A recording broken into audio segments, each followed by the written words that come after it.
Okay, so keeping it with the Edmonton Oilers, we had ourselves an article that I wanted to go out there and talk about in today's show.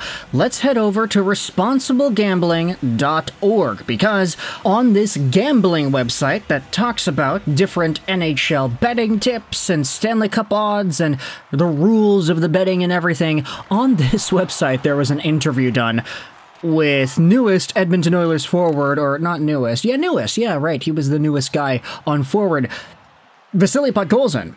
Take a look at this. He was on his way to the furniture store when he learned about his trade to the Edmonton Oilers. Now, Responsible Gambling is a pretty weird website. It looks like their primary sort of purpose in the hockey reporting world is to go over betting odds and stuff. I mean, it's responsiblegambling.org, but once in a while, RG comes out with some very exclusive interviews with NHL players and people in the NHL world. This is not the first time we have used a responsiblegambling.org interview as source material for a video and some comments made, so Vasili Podkolzin is today's subject, newest Edmonton Oilers forward, traded to Edmonton from the Vancouver Canucks for a 4th-round draft pick and a former top 10 pick in the 2019 draft. A guy who definitely did not live up to his draft potential, a guy who definitely is not as good as some of the guys taken after him. Had the Vancouver Canucks just drafted a Matt Boldy or a Cole Caulfield, they'd be in a much different spot today. Vasili Podkolzin, unfortunately, is just too afraid to take risks, or at least that's what he was in this most previous season's worth of play. Fine bottom 6 player, but nothing spectacular. The 4th-round value, you could say, isn't really great, but, I mean, what else were they going to get for this guy, realistically? So, let's go out there and talk about some comments made by Podkolzin in regards to the trade via responsiblegambling.org. Vasili Podkolzin was on his way to IKEA to look for furniture for a new apartment when the Canucks general manager called him and said he had been traded to the Edmonton Oilers. Podkolzin said to RG exclusively on Monday, "We talked briefly and thanked each other. Then the Oilers GM Stan Bowman called and said they were waiting for me on the team." Now, the thing is, there are 2 IKEAs here in the Metro Vancouver-ish area. You've got the one at Coquitlam. I don't really know if that's where Podkolzin was going to. And then you got the one here in Richmond. That's it. So, for IKEAs, I mean, look, if Pods was on his way to Richmond with the wife heading over here, coming down the Knight Street Bridge, and then finding himself a phone call from Patrick Allvin saying, "Hey, bud, you're going off to Edmonton of all places," yeah, I can imagine how much of a shock that was. I mean, come on. You're trying to enjoy your summer, you're enjoying your family life, it's the middle of August, so you're kind of feeling like, hey, if I was going to get traded, it probably would have happened earlier, right? And like, there were some interviews. Podkolzin did an interview with a Russian podcast where he had talked about his Vancouver Canucks stint and how JT Miller was when handling his kids and how he calls JT Miller dad, or yeah, there's a lot going on with Podkolzin and the Vancouver scene. It seemed like he was really excited heading into next year. So to have all that taken away while you're on the trip to IKEA, that's kind of humorous. But Podkolzin does take it in stride. He does put on a smile and continue on with everything else. The Oilers acquired Podkolzin from the Canucks in exchange for a 4th-round pick, yada yada yada. Of course, I was shocked by the trade, Podkolzin admitted. After all, this was the first such experience of my career. Now I've realized it. I want to continue preparing for the season and arrive at the new team in good shape. It's important to fit in. Edmonton is assembling a good team. I hope I can help them win. Help them win indeed, man. The Oilers are in a spot where they just came off a Stanley Cup Finals appearance, and even though the idea of running it back with everybody was kind of present in Edmonton Oilers fans' minds until, let's say, a week ago, there were some changes that had to be applied to the course. No longer do you have Dylan Holloway, now you've got Vasili Podkolzin. No longer do you have Philip Broberg, now you have Ty Emberson. And of course, no longer do you have Cody Ceci, but then again, you could say that trading Ceci away was a positive no matter how you spin it.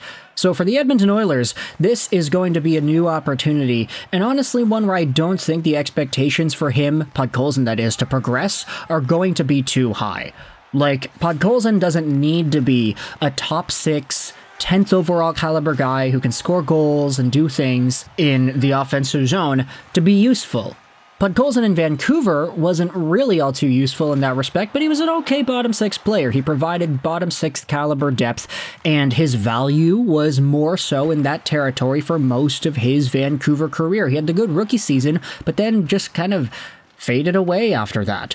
Sure, he's a hound on the puck, he aggressively forechecks, and he makes his opponents' lives difficult, but he doesn't have an ounce of the offensive potential that we had thought he had when he was playing in the Hlinka Gretzky a few years ago, and he was dominating that tournament, and we had talked about this over the years, but Podkolzin had one really strong tournament with offensive play and goal scoring and playmaking, and I think he was the captain of the Russian team in that squad, but ever since then, he was bouncing around everywhere, didn't really get any stable offensive production, was okay in his first Canucks season, but then just kind of stopped scoring.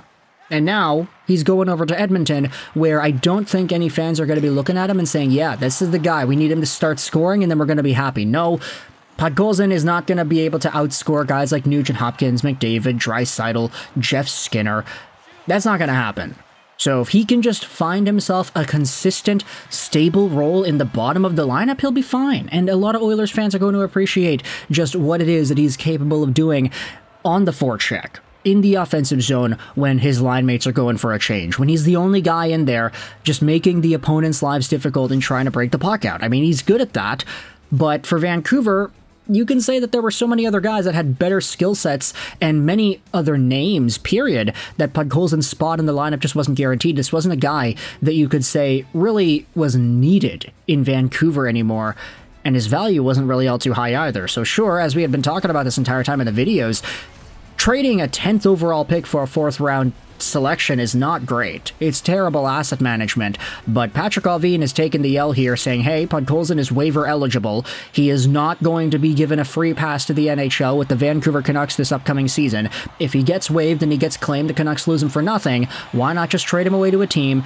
that needs an extra forward? They're just losing out on Holloway, who is already a bottom 6 forward on this team anyway. And they can take Podkolzin, give him a role. He'll play maybe 82 games, hopefully. And we'll see what happens there. So if Podkolzin, of course, goes out there and, changes everybody's narratives about him, if he goes out there and eventually gets a 50, 60, 70-point year like a top 10 caliber pick should, then okay, great. It would be awesome to see him defy expectations and be better. Maybe the trade to Edmonton is what needed to happen to revive his career.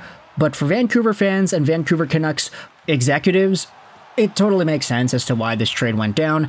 I mean, look, we ended up just talking about the trade, but Podkolzin seems to have a good attitude about everything. He says at the bottom here, I've been in Vancouver for 2 weeks and I had settled a life here, but the NHL is a business and a trade can happen anytime. This trade is a good opportunity for me as a player. I want to play and win as much as possible. That's the main thing. I'll be flying to Edmonton soon, I think in 2 weeks. Now my wife and I will sort out all the daily issues in Vancouver and then we'll get ready for a new place. So let me know your thoughts in the comment section below about the Vasili Podkolzin interview, him finally speaking out about the trade and the transition over to Edmonton. Link will be in the description if you want to go ahead and read this yourself. I hope you enjoyed this video. And bye.